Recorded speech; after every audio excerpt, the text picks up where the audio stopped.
Learn to read, recite, and understand Quran with tajweed and tafsir. This is the Tasreef course, Tasreef with Qari Ali. First of all students, all sisters and children, Assalamu alaikum wa rahmatullahi wa barakatuh. Thank you for joining us today. Subscribe to our channel to get latest videos and share to your loved ones so that they can increase their knowledge in Arabic language and Quran. Before starting today's lesson, today we'll be having lesson number 2, inshallah. So the first thing we need to understand is that first we will have a revision of 5 minutes, inshallah, from lesson 1, what we learned last time, and then we will connect it to today's lesson, lesson number 2. Our first session is for 40 minutes, so we have 35 minutes remaining with us, inshallah. And inshallah, I'll try to teach all the concepts about this lesson number 2 today, inshallah. After that, if you have any questions or queries, you can rejoin through the same link, inshallah.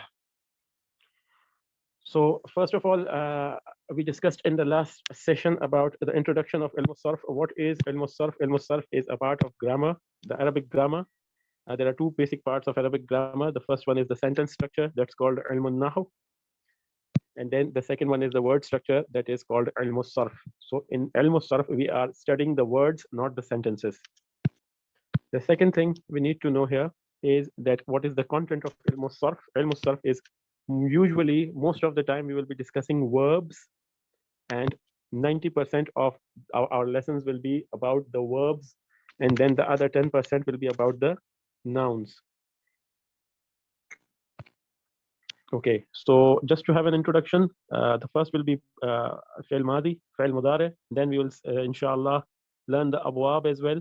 Then we will learn fi'l majhul, and then i'rabul fi'l, nafyul fi'l, fi'l amr and nahi, and then ism. Then comes ism at part 8, ism fa'il, ism maf'ul, ism tasghir, and so on, inshallah. So the introduction was very simple. In Arabic, an Arabic verb must contain the following two components. We studied last time that every Arabic verb, now we are talking not about words, alfaz ke bare mein baat nahi kar rahe. Instead, we are talking about fi'l, the verb. So every Arabic verb is comprised of the verb itself and the damir. That's called the pronoun. We studied that in detail last time. Now, we have two genders in Arabic, mudakkar and muannath. We have three numbers in Arabic language when it's concerned about the fa'il or the maf'ul. So that is mufrad, muthanna, and jama, also called wahid, tasniya, and jama. And then we had all the story about I, right? I talking to you. So I'm the first person, you are the second person. We are talking about the third person. The first person is called mutakallim. Second person is called mukhatab or hadar. And the third person is called ghaib. So I am talking to you about him, right? So him, the word he changes to him when I put it in a sentence. So that's about nahab. Arabic terms, we learned last time first person, second person, third person, mutakallim, hadir, and ghaib respectively. Then we learned that if we have three men, like jama mutakallim, and then we're talking to jama mukhatab, and then we are talking about jama ghaib, right? So it makes three more categories. Like we are talking to you about them. So the word you in English is ambiguous. It doesn't determine exactly if the person is one or more than one. It doesn't represents the gender as well. We just say the word you. It can be referred to a female. It can be referred to plural females. But in Arabic, it's very different. So we are talking to you about them, right? So next point was, if there is a specialty in Arabic language that we have another word for two persons, for a pair, right? For both, right? So we both are talking to you both about them both, right? They can be either one male or one female, and or either they can be both of them can be males. So the new Arabic terms that we had was singular, dual, and plural, wahid, tathniya, and jama. Then we had this categorization of ghaib. Ghaib can be wahid, tathniya, or jama. Hadir can be wahid, tathniya, or jama. And mutakallim can be wahid, tathniya, or jama. And here we also said that the tartib is opposite. The sequence is opposite, starting from third person to second person to first person. Then we had all the same story about feminine nouns, right? So the feminine singular feminine called mutakallim, right? Mutakallimah, exactly. Mutakallimah, one feminine talking to another lady about the third lady. That's the third person, of course. So how do I say this now? Like if a woman is talking to you, she will say, I am talking to you about her. So you see, I is still ambiguous. Either it's a man or a woman. And you is, of course, in English, it's ambiguous. So the same applies to two, and then the same applies to plural feminines. So the Arabic term we studied here were masculine and feminine, called mudakkar and muannas. I told you that you have to memorize all these terms to work in al-musarf. So ghaib has muzakkar and muannas, and muzakkar has wahid tasniya jama, muannas also has wahid tasniya jama, and so on. So then we told you about tasreef or paradigm or sigha and siyagh. So the final word where we reached was this one. واحد مذكر غائب تثنية مذكر غائب جمع مذكر غائب واحد مؤنث غائب تثنية مؤنث غائب جمع مؤنث غائب واحد مذكر حاضر تثنية مذكر حاضر جمع مذكر حاضر, and then واحد مؤنث حاضر تثنية مؤنث حاضر and جمع مؤنث حاضر, and then at the end we had two sighas, واحد متكلم and جمع متكلم, because in mutakallim we don't have difference in gender and we don't have the tasniya sighas as well. So either it's a singular or it's a plural. Either it's I or it's we. Inshallah, I hope that it's clear for everyone, inshallah. So this was all about the dars number 1 that we did, and why we have different sigas. This was also discussed, that I sat, how would I say I sat, you sat, she sat, we sat, and they sat, like jalastu, jalasta, jalasat, and jalasna, and they sat is jalasu. We studied this in detail. I also gave you a piece of homework. The homework was received from around 12 students in all, although 40 have registered with us for this course, but only 12 students sent me the written homework, and only 4 of them sent me the audio recordings about the sighas that I explained in detail on the group as well. So I'm sure that inshallah from this dars I will get more homeworks and a properly arranged homework on time, inshallah, so that we can move on. Otherwise, there's no point in moving on with this dars, because first things first, you have to memorize some things, you have to write some you have to write some lines, and then you are going to learn. Okay, so this is all that we discussed in part 1. واحد تثنية جمع مذكر مؤنث غائب حاضر متكلم تصريف صيغة and صيغ. So that was all that we discussed in part 1. And now, oh my God, we are Rahman Rahim. So in lesson 2, we will be discussing the different tenses, right? Especially the past tense, or al-fi'lul madi. Al-fi'lul madi.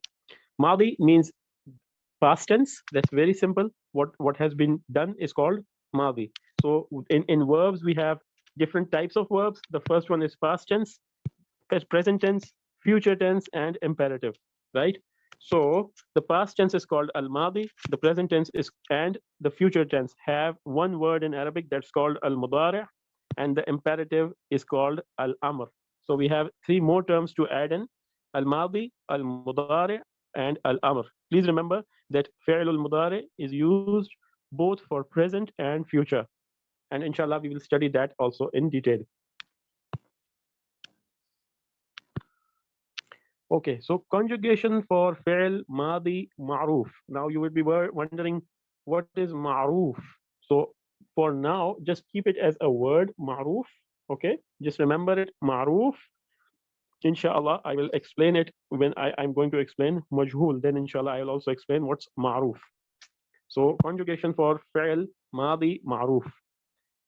These are the sighas for fi'l madi ma'roof, starting from, of course, wahid mudakkar ghaib. Wahid mudakkar ghaib is fataha. We have taken the example of the letters fa, ta, and ha to explain the opening part. So we are opening the lesson and we are saying fataha means he opened. He opened. Wahid mudakkar is he, and ghaib, right? Wahid mudakkar ghaib is he, so he opened with an ed sound, right? With an ed addition for past tense. Then tathniya mudakkar ghaib is fataha with an alif at the end. Okay, let me point it here. Fataha with an alif at the end.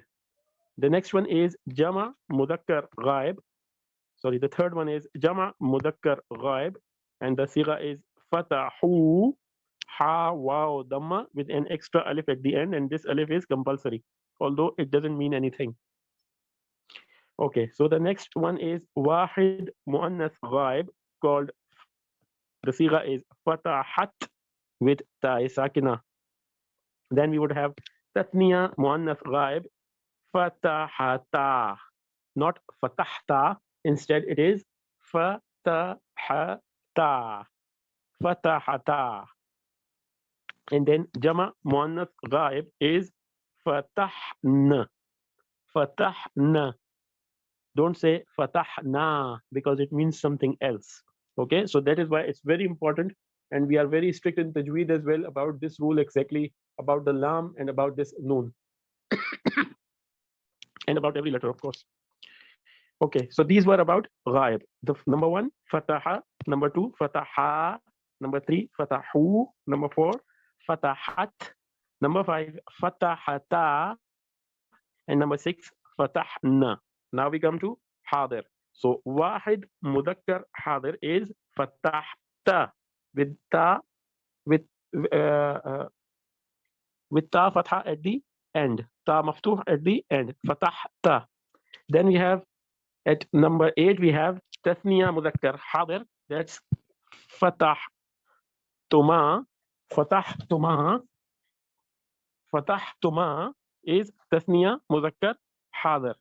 And then jama mudakkar hadir is fatahtum. So the 3 of the new ones are fatahta, fatahtuma, and fatahtum. Let's move on to the muannath part.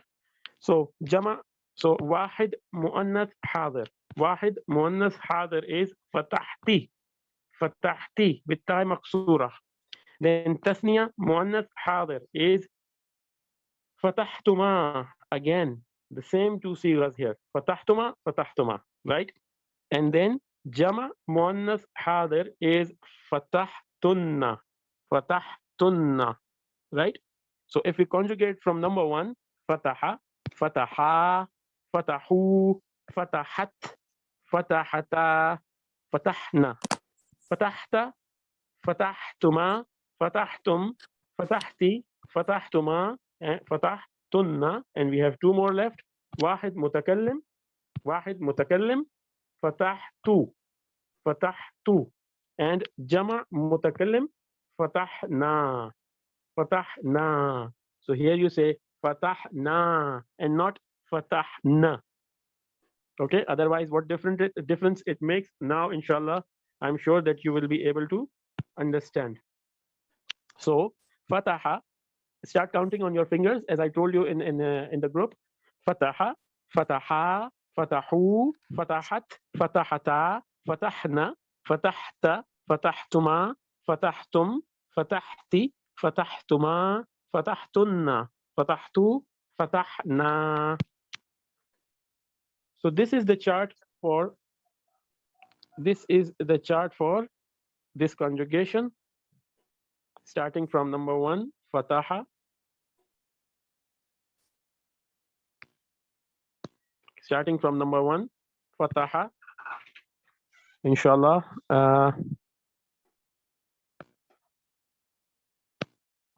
Okay, so number 1 is fataha wahid mudakkar ghaib. The detail is right here.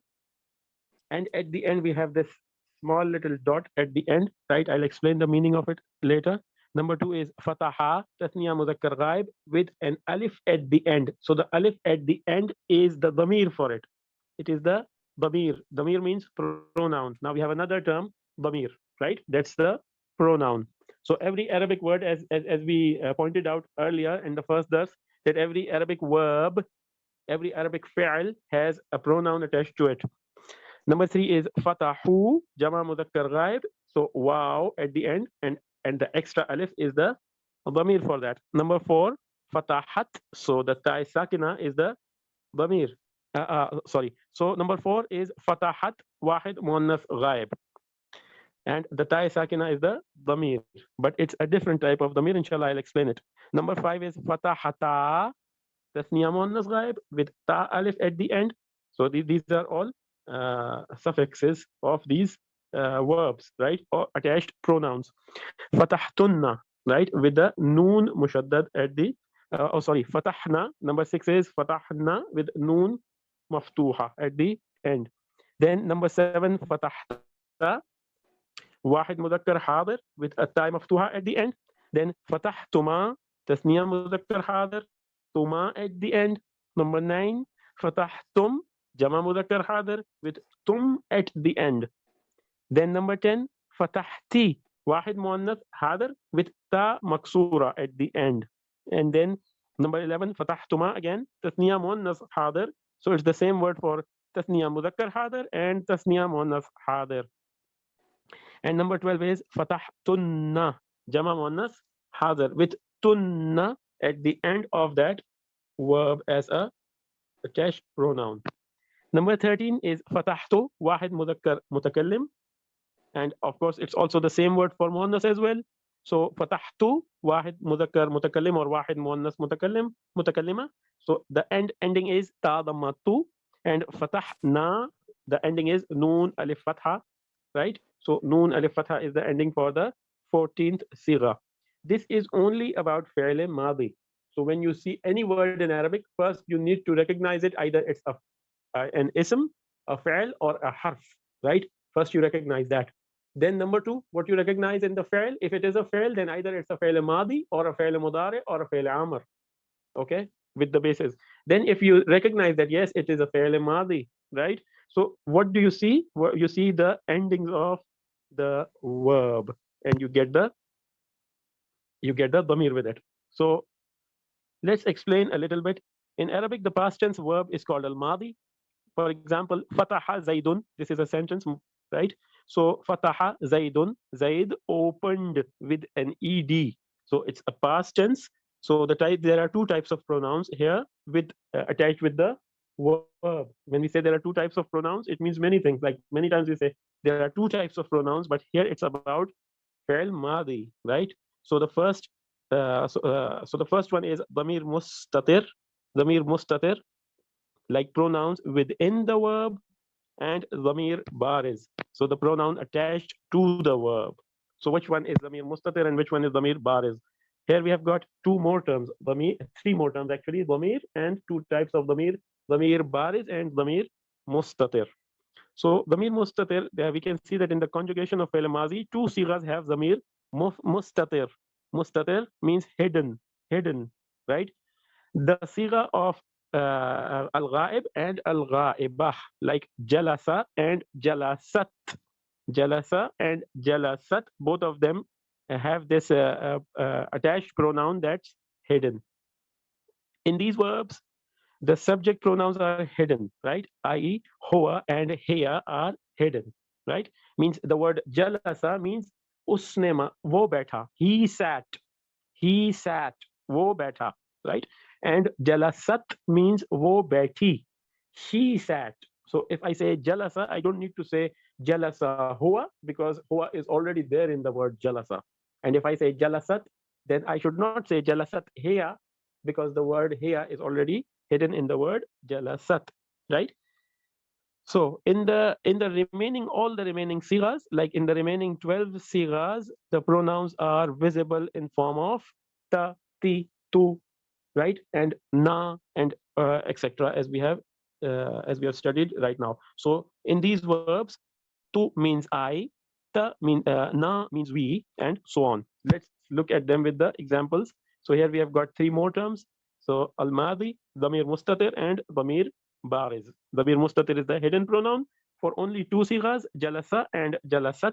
And then damir bariz is the visible pronoun that was there written in the line. So now we can explain what was there in the first sigha. So the first sigha doesn't have any damir written over there, but it means that the damir is there, mustatir. Okay. All right. So let's move on. Inshallah, let's move on to the translation of fi'l madi ma'ruf. Now here we have got the translations, right? So Fataha means he opened. And how do we know that he opened? Because we have discussed that it's the Dhamir Mustatir. Now, Fataha, they, the M is for masculine, the D is for dual, right? So, Musanna Mudakkar Ghaib or Tathniya Mudakkar Ghaib. Then the third one is Fatahu, they opened. Fourth one is Fatahat, she opened. Fifth one is Fatahata, they both opened. Number 6 is Fatahna, they or those females opened. So Fatahna is only used if the expression is only about females or feminine nouns. If even one masculine noun is included within them, then we don't use this sigha. Now, number 7, hadir, right? Wahid mudakkar hadir or mufrad mudakkar hadir. So fatahta, you opened. Fatahtuma, you both opened. Fatahtum, you all opened. Fatahti, you opened if you are talking to a feminine. And then Fatahtuma, again, you both opened. Fatahtunna means you all ladies opened, right? You all ladies. So F is for feminine and D and P is for dual and plural. Here there's a typing mistake. Okay, so Fatahtu means I opened and Fatahna means we opened. So now you understand the difference between Fatahna, number 6, and Fatahna, number 14. Inshallah, I hope that it's clear. So what you have to do is memorize the first conjugation for Fataha. Fataha, start with pointing your fingers. Fataha, like I mean pointing to your fingers. Fataha, Fataha, Fatahu,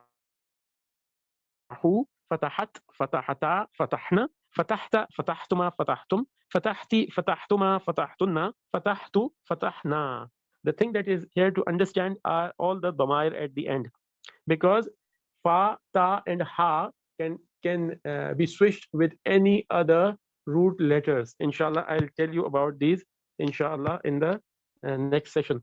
So most past tense word end in ed. In English, of course, some English verbs have irregular conjugations, like send is a sent and go does went. So if in the English translation consists of the words be, this will be the was or were.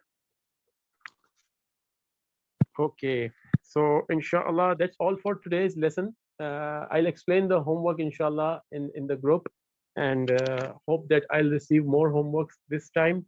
What you have to do in your homework is, first let me check the time, please. Yes, what you have to do in your homework will be explained inshallah in the session right after this. So I think you have to you have to reconnect, rejoin the session inshallah. If you have any question, please ask now for the time that we have. Assalamu alaikum, brother. This is Kimberly. Could you please one time show the slide from the first lesson that showed the conjugation of the word sat? Unfortunately, I missed that part. Okay, so inshallah, I will share that to you directly. Okay. Thank you. Thank you. Thank you very much. Anyone else?